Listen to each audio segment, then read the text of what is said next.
Hello, good morning to all of you dear friends. आप सभी को पता है कि रेगुलर सुबह 8 बजे मैं आप लोगों के लिए लाइव आता हूँ। आज का जो सेशन आप लोगों का होने वाला है ग्रेविटी के लिए होने वाला है। ग्रेविटी आप लोगों का किस तरीके से वर्क करता है एंड यहाँ पर क्या क्या चीज़ें आप लोगों के लिए इम्पोर्टेंट होने वाली हैं, ये आप लोग यहाँ पर चेक कर लीजिए। यहाँ पर ग्रेविटी में मैं आप लोगों को क्या क्या चीज़ें पढ़ाऊँगा, सबसे पहले आप लोगों को इस बात पर बेसिक फोकस करना है।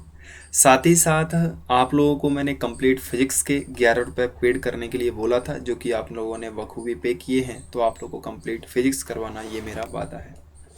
मॉर्निंग में आप लोगों को कोई डिस्टरबेंस ना हो, इसीलिए मैंने ये क्लास को एज अ प्रीमियर सेट किया है, जो कि आप लोगों को लाइव सेशन के रूप में यहाँ पर दिखाई दे रहा है।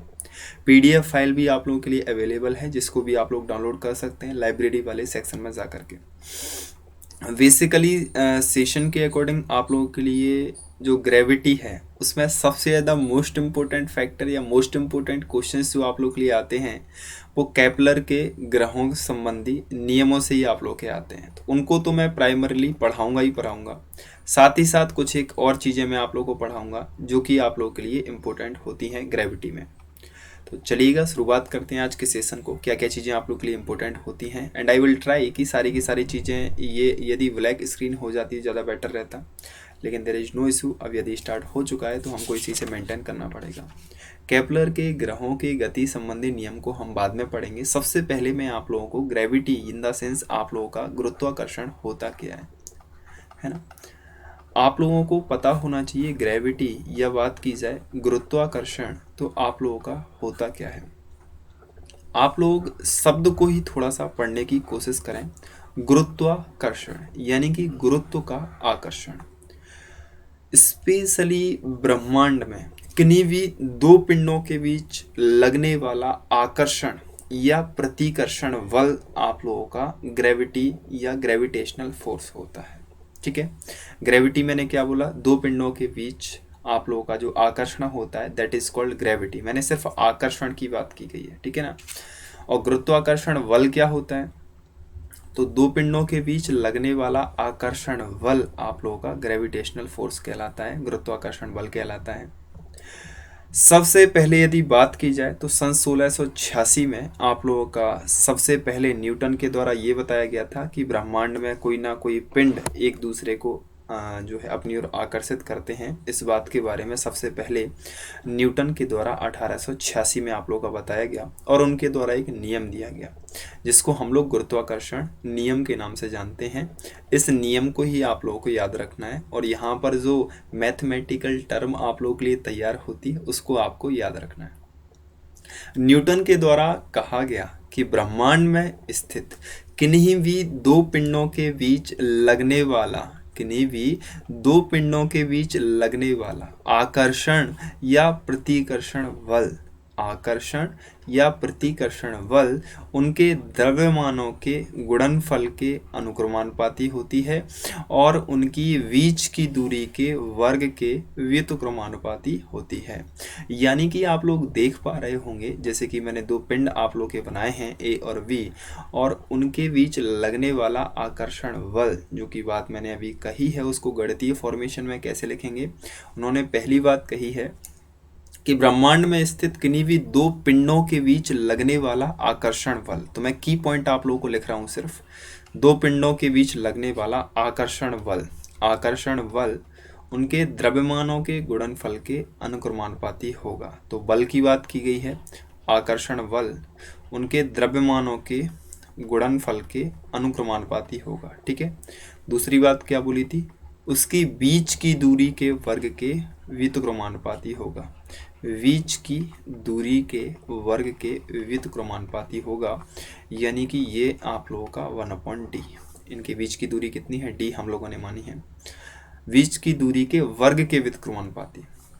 ये इक्वेशन फर्स्ट है, ये इक्वेशन आप लोगों का सेकंड है। इन दोनों को यदि हम लोग मिलाएंगे तो F इक्वल टू क्या आ जाएगा आप लोगों का, m1 इंटू m2 अपॉन आप लोगों का d² आ जाएगा। या इसको हम लोग r ले लें तो r² भी आ जाता है, कहीं कहीं आप लोगों ने पढ़ा होगा। यहाँ पर जो आप लोगों को इक्वेशन दिखाई दे रही है, और ये जो आप लोग का समानुपाती का साइन है, इसको यदि आप लोग रिमूव करते हो तो यहाँ पर आपको g प्राप्त होगा। है ना। और ये क्या होता है आप लोगों का, अभी मैं आपको बताता हूँ, Gm1 into M2 upon D square. यहाँ पर G जो आप लोगों का होता है वो आप लोगों का सार्वत्रिक गुरुत्वाकर्षण नियतांक कहलाता है। क्या कहलाता है? सार्वत्रिक गुरुत्वाकर्षण नियतांक। इसको सार्वत्रिक शब्द क्यों दिया गया? सार्वत्रिक का अर्थ ये होता है कि पूरे के पूरे ब्रह्मांड में ये कहीं पर भी चेंज होने वाला नहीं है। ये प्रॉपरली यदि आप लोगों का देखा जाए तो पूरे ब्रह्मांड में इसका मान टोटली आपका कांस्टेंट रहता है। जी की वैल्यू पूरे ब्रह्मांड में कहीं पर भी आप लोगों का बदलती नहीं है। तो इसको आप लोगों को याद रखना है कि जी आप लोगों का सार्वत्रिक गुरुत्वाकर्षण नियतांक के अंतर्गत आता है।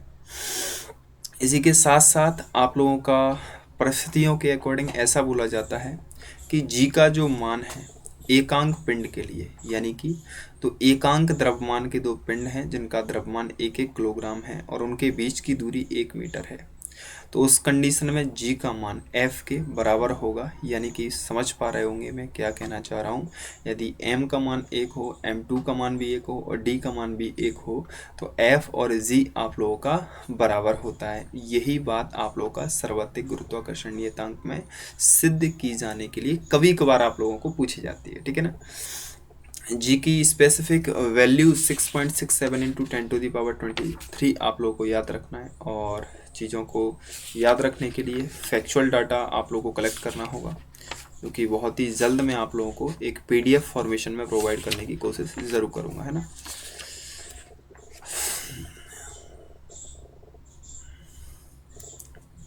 कोई भी समस्या इसमें आप लोगों को नहीं होगी।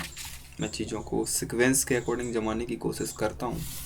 फर्स्टली तो मैंने आप लोगों को लॉ ऑफ ग्रेविटी पढ़ाया, जिसमें आप लोगों को ये बात याद रखना है F=Gm1 into M2 upon D square. और ये आप लोग का किस तरीके से वर्क करता है, F=Gm1 into M2 upon D square. इसको सार्वत्रिक गुरुत्वाकर्षण नियतांक कहा गया है। सार्वत्रिक का अर्थ होता है पूरे ब्रह्मांड में ये आप लोगों का समान रहेगा, ठीक है।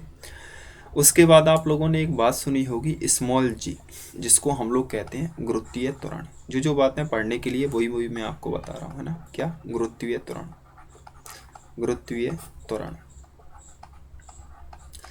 गुरुत्वीय त्वरण क्या होता है आप लोगों का?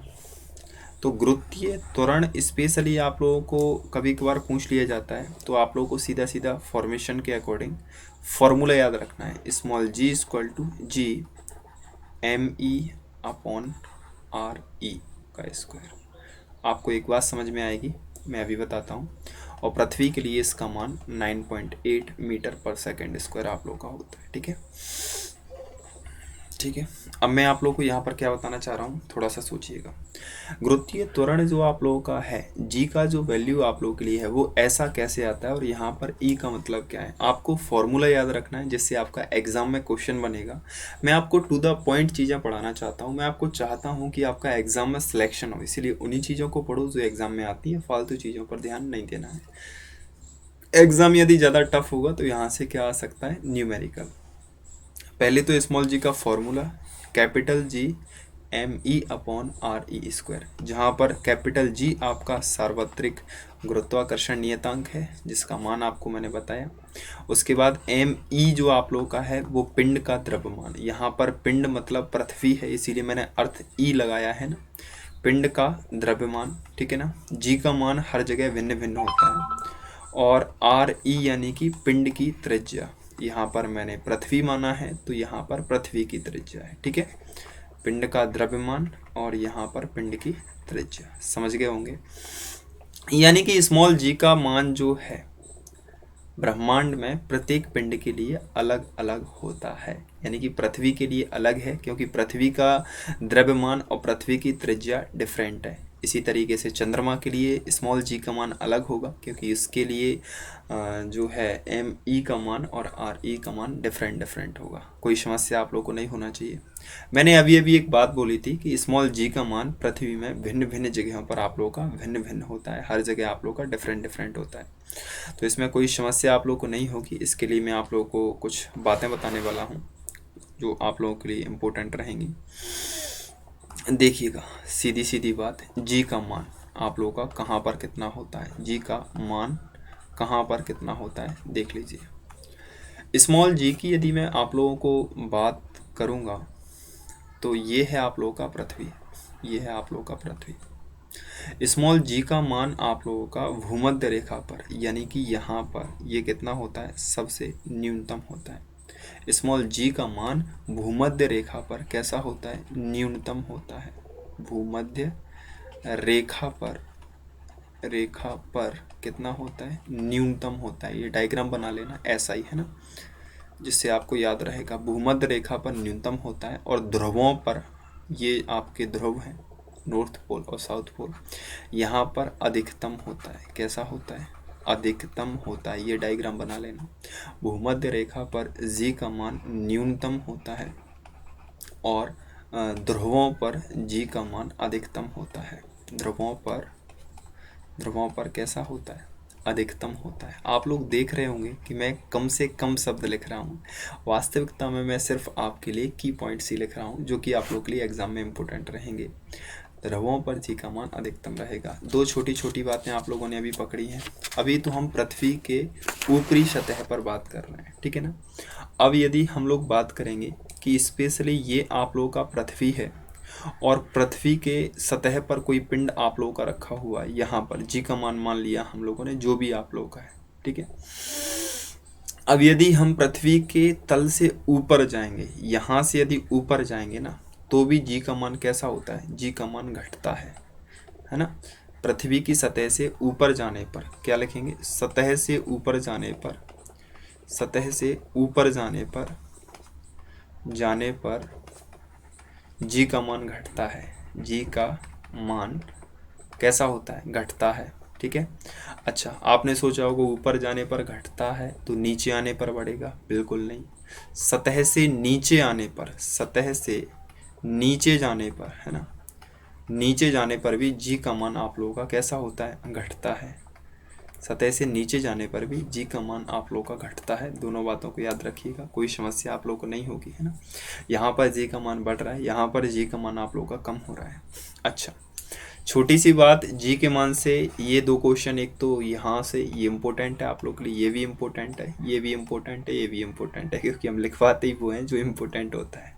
फालतू चीज़ों से अपना वास्ता ही नहीं है। अभी जी का मान लिफ्ट में आपको समस्या देता है, तो लिफ्ट में जी के मान के लिए मैं एक और पेज बर्बाद कर देता हूँ, है ना। लिफ्ट में जी का मान काहे में, लिफ्ट में जी का मान कितना होता है, लिफ्ट में जी का मान किस तरीके से आप लोगों का काम करेगा। लिफ्ट में, लिफ्ट ये रही आप लोगों का डीवी मॉल की लिफ्ट है, और ये मैं खड़ा हूँ एकदम स्मार्ट, है ना। दो हाथ है मेरे, तीन बाल है मेरे, है ना, एकदम चश्मा मस्मा लगा के खड़ा हूँ मैं, है ना। और ये जूते वगैरह, और ये तुम्हारी मैडम लंबे लंबे बालों वाली, एज सुनहरी, है ना, गालों वाली, और बढ़िया हंसती हैं, खूब मुस्कुराती हैं, ऑलवेज भी हैप्पी वाले कंसेप्ट से ही तो मैंने प्यार किया था। चलो, ये हम दोनों लिफ्ट में खड़े हुए हैं। अभी हमने देखा कि अचानक से लिफ्ट ऊपर की ओर जाने लगी, तो हम लोगों को ऐसा लगा कि हम दोनों मोटे हो गए हैं, आज से कम खाया करेंगे, यानी कि ऊपर जाने पर वजन बढ़ा हुआ प्रतीत होगा। ऊपर जाने पर क्या होगा, लिफ्ट में जी का मान, लिफ्ट में ऊपर जाने पर हमको वजन बढ़ा हुआ प्रतीत होगा, वजन बढ़ा हुआ प्रतीत होगा। कैसा होता है, बढ़ा हुआ प्रतीत होता है, ठीक है। अच्छा, बढ़ा हुआ प्रतीत होता है ऊपर जाने पर। अब हम लोग ऊपर तो पहुंच गए, अचानक से हमने सोचा नीचे आएंगे। अच्छा, एक बात याद रखना, यहाँ पर ऊपर जाने पर बढ़ा हुआ प्रतीत होता है, लेकिन यहाँ पर एक बात लिख दूँ मैं, ए त्वरण से, है ना, ये एक्सेलरेशन फिक्स रहेगा ए त्वरण से ऊपर जाने पर। इसी तरीके से मैं कहूँगा ए त्वरण से नीचे आने पर, ए त्वरण से नीचे आने पर क्या होगा, नीचे आने पर क्या होगा, नीचे आने पर वजन हमको कैसा होगा, हल्का प्रतीत होगा। तो नीचे आने पर वजन घटा हुआ प्रतीत होगा, नीचे आने पर वजन घटा हुआ प्रतीत होगा, है ना, घटा हुआ प्रतीत होगा। ऐसा लगेगा कि वजन आप लोगों का घट गया होगा, ठीक है। नीचे आने पर वजन आपको घटा हुआ प्रतीत होगा, ठीक है। नीचे हो गए ऊपर हो गए भैया, ऊपर नीचे तो ठीक है, लेकिन जब लिफ्ट एक समान वेग से ऊपर या नीचे जाए तो वस्तु को अपना आभासी भार अपने वास्तविक भार के समान प्रतीत होता है। यानी कि ये एक्सेलरेशन, त्वरण मैंने आपको बताया था, त्वरण वास्तविकता में क्या होता है, वेग में परिवर्तन की दर को त्वरण कहते हैं, है ना।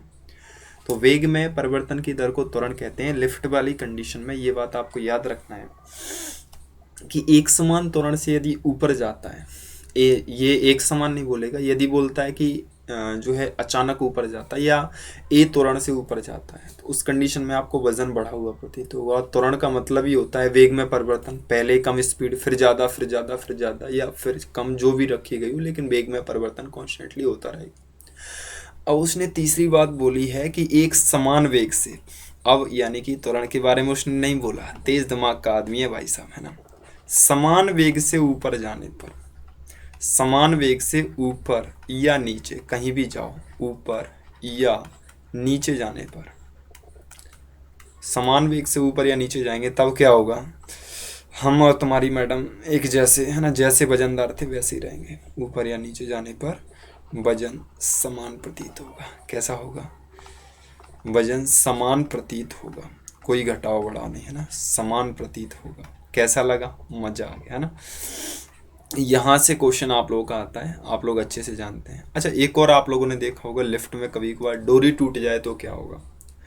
तो डोरी टूटने पर, लिफ्ट की यदि डोरी टूट जाए, डोरी टूटने पर, डोरी टूटने पर ये जो लिफ्ट है, हम दोनों ये जमीन पर खड़े हुए थे, लिफ्ट, ये हम दोनों ज़मीन पर खड़े हुए थे लिफ्ट में, और अचानक से यदि डोरी टूट जाएगी तो कुछ फ़ोटो इस तरीके का आएगा। कैसा आएगा, देखो मैं बना के बताता हूँ। ये लिफ्ट है आप लोगों का, है ना, और ये हम लोग खड़े हुए हैं, हम लोग खड़े हुए हैं।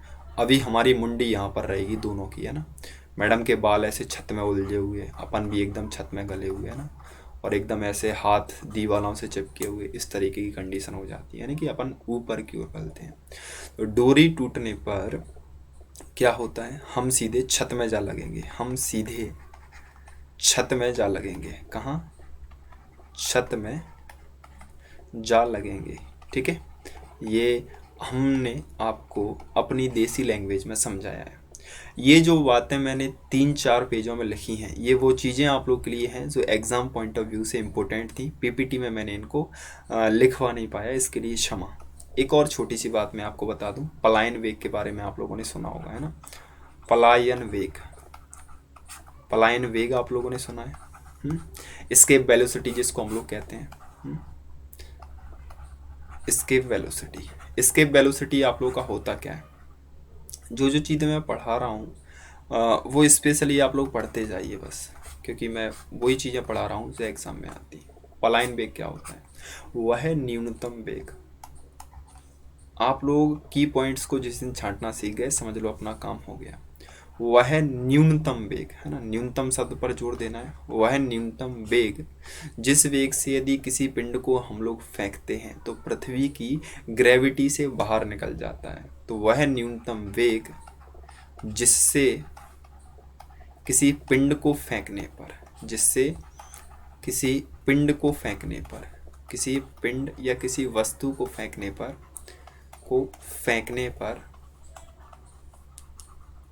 फेंकने पर वह ग्रेविटी से बाहर चला जाता है, वह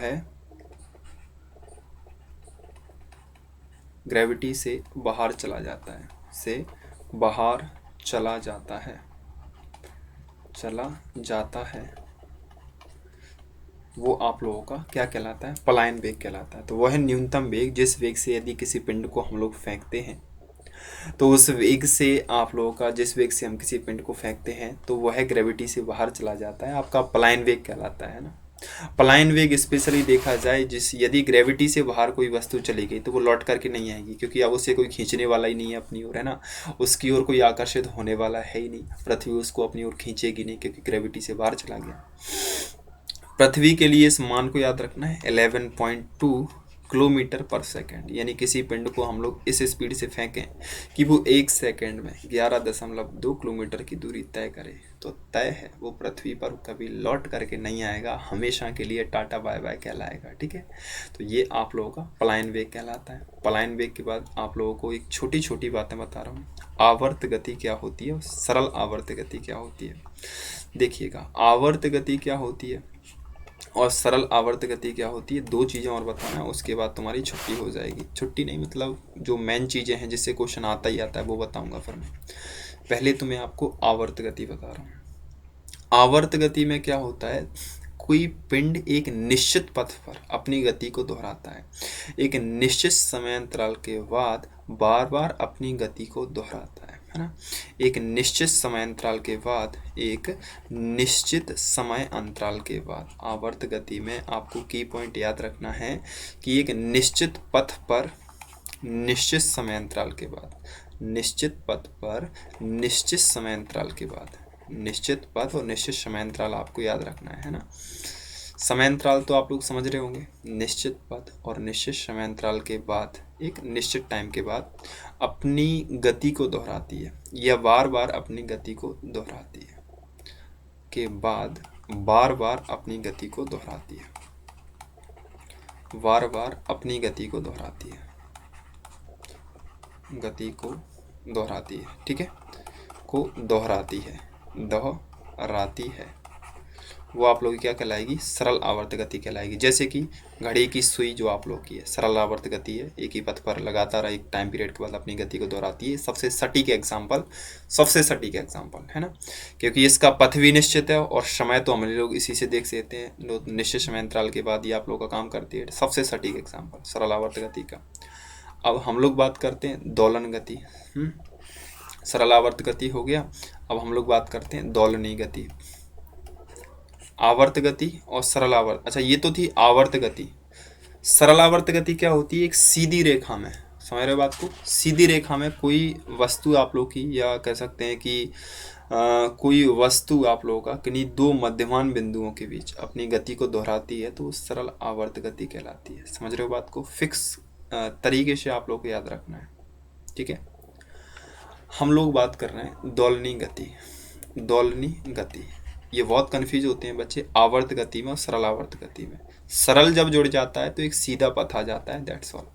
दोलनी गति, दोलनी गति में क्या होता है, कोई पिंड जो आप लोग का है एक निश्चित बिंदु के दोनों ओर गति करता है, निश्चित समय अंतराल में निश्चित बिंदु के दोनों ओर गति करता है। समझ गए बात को।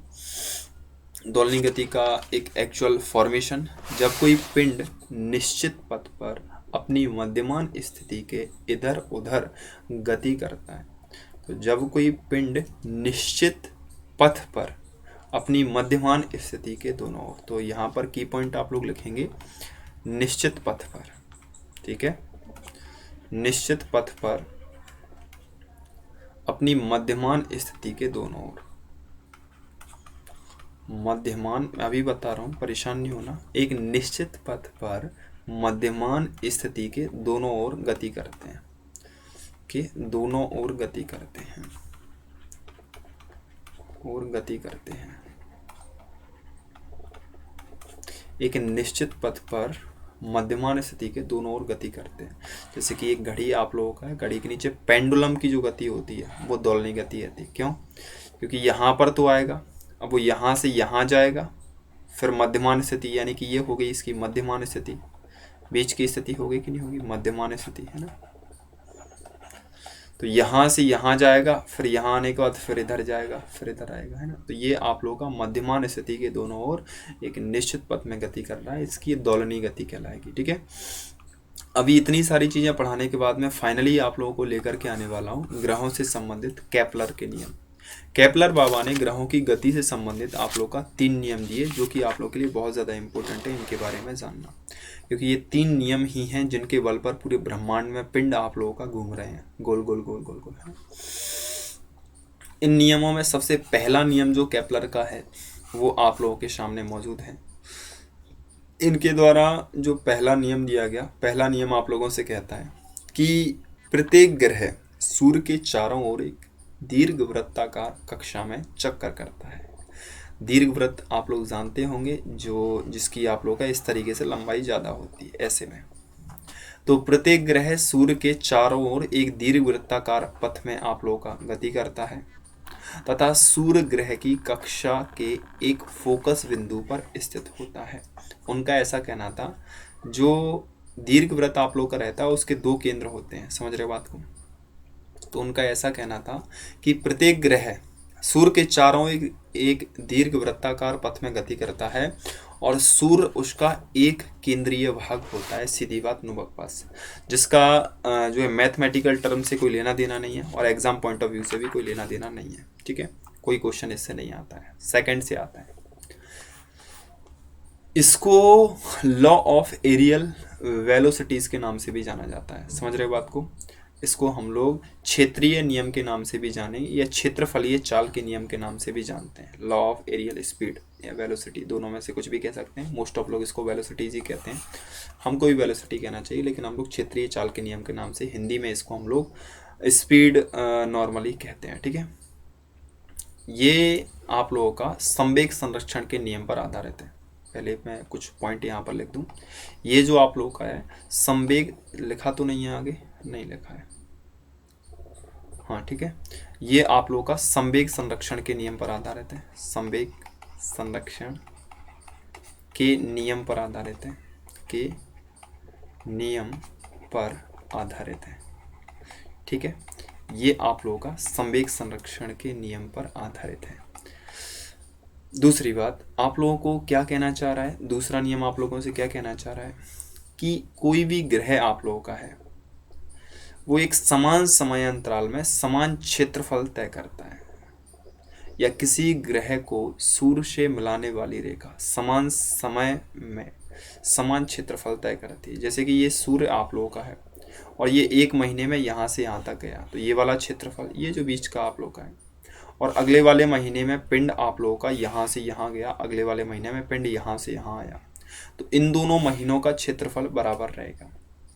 समझिए बात को, ये वाला क्षेत्रफल और ये वाला क्षेत्रफल दोनों बराबर रहेंगे, समझे बात को। वो क्या कहना चाह रहा है कि समान समय अंतराल में समान क्षेत्रफल तय करता है। कोई भी पिंड जो आप लोगों का सूर्य के चारों ओर गति कर रहा है वो समान समय अंतराल में समान क्षेत्रफल तय करता है। प्रत्येक ग्रह का क्षेत्रीय वेग नियत रहता है। ये कहाँ से आया पॉइंट, आप लोगों का केपलर के ग्रहों के दूसरे नियम से आया हुआ है, ठीक है।